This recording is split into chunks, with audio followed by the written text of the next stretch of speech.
सुप्रभात पिला माने आमे पंचम श्रेणी साहित्य लेखक सनातन पंडा द्वारा रचित जापान अनुभूति पढ़ुले।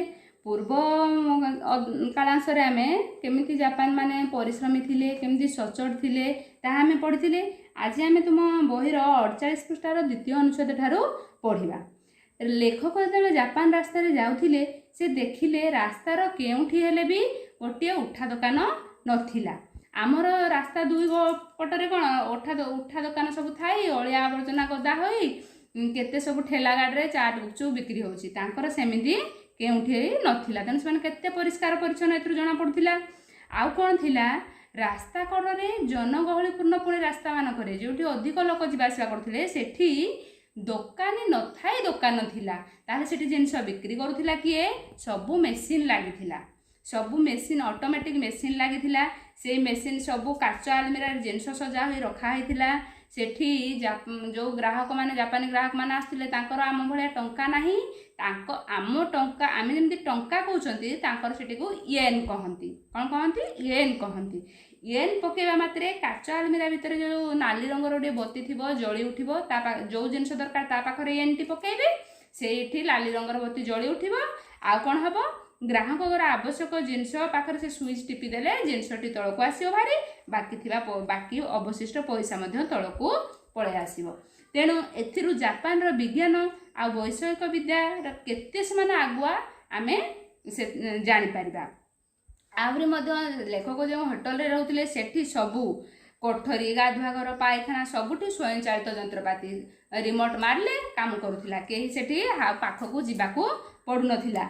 आउ सबुठु अधिक भल लागिथिला लेखक को जापान रो परिष्कार परिच्छन्नता, सबुज सुंदर परिवेश, घर हेबा बाहर स्कूल हेबा रास्ता घाट केउठी टिके हेले तांकर अलिया आवर्जना पड़ नथिला।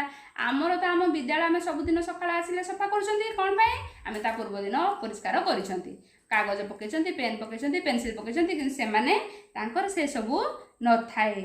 ताहाले लेखक मन में प्रश्न आसला सब अलिया आवर्जना जाऊँगी कड़े कि तो बाहर थो।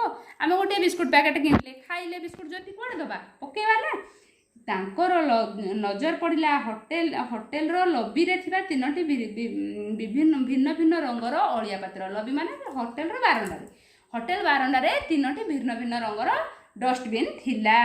आमर जमती स्कूल रे डस्टबिन आम रखिछंती तांकर सेमती डस्टबिन थिला, अलिया पकेया पई जागा थिला। कौन तीनोटी रंगर कौन पाई थिला? सेठीर जड़े जापानी संयोजिका सोमा-सान तांको ना से लेखक को बुझाई देले। आ जो सबुज रंगर डस्टबिन टी अच्छी से कौन पका जाए? दाह्य वर्ज्य वस्तु, ता माने दाह्य माने जली पारुथिबा वर्ज्य वस्तु माने जानिछ अलिया आवर्जना जो गुड़िक जली जीव सेठी सबुज रंग डस्टबिन रे पकाउथिले। आ लाल रंगर डस्टबिन रे कोन पकाउथिले? अदाह्य वर्ज्य वस्तु, जो वर्ज्य वस्तु गुड़िक जलिब नाही। आ नील रंग डस्टबिन रे कोन पकाउथिले? जो गुड़िक पुनः चक्रण योग्य, आउ थरे ताको आमे रिसाइक्लिंग जो कहंती, रिसाइक्लिंग करी पुनः चक्रण करी ताको आ व्यवहार करि परिबा।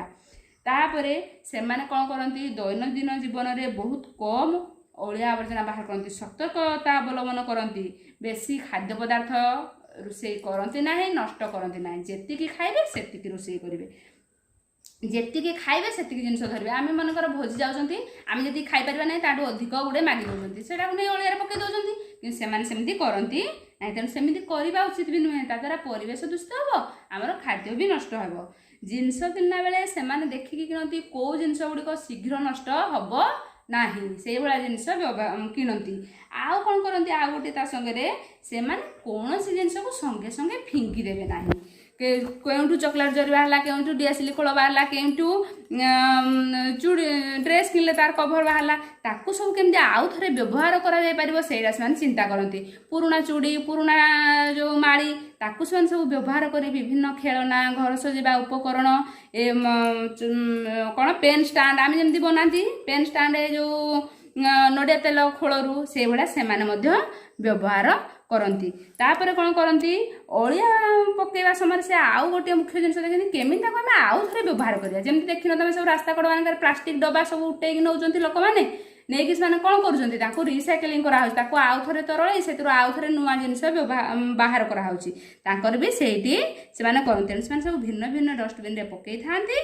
ଆଉ ସେଥିରୁ ଅଲଗା ଆହୁରି କ'ଣ ଅଲଗା ଅଲଗା ଜିନିଷ ଯେମିତି ନାନା ରଙ୍ଗର ପୋଷାକ, ବୋତଲ, ଟ୍ରେ, କାର୍ଟୁନ ଇତ୍ୟାଦି ସବୁ ତିଆରି କରନ୍ତି। ଧନ୍ୟବାଦ ପିଲାମାନେ। ଆଜି ଆମେ ଏ ପର୍ଯ୍ୟନ୍ତ ପଢ଼ିଥିବା, ପରବର୍ତ୍ତୀ କ୍ଲାସ୍ରେ ଆଉ ବାକି ଥିବା ପାଠକୁ ପଢ଼ିବା।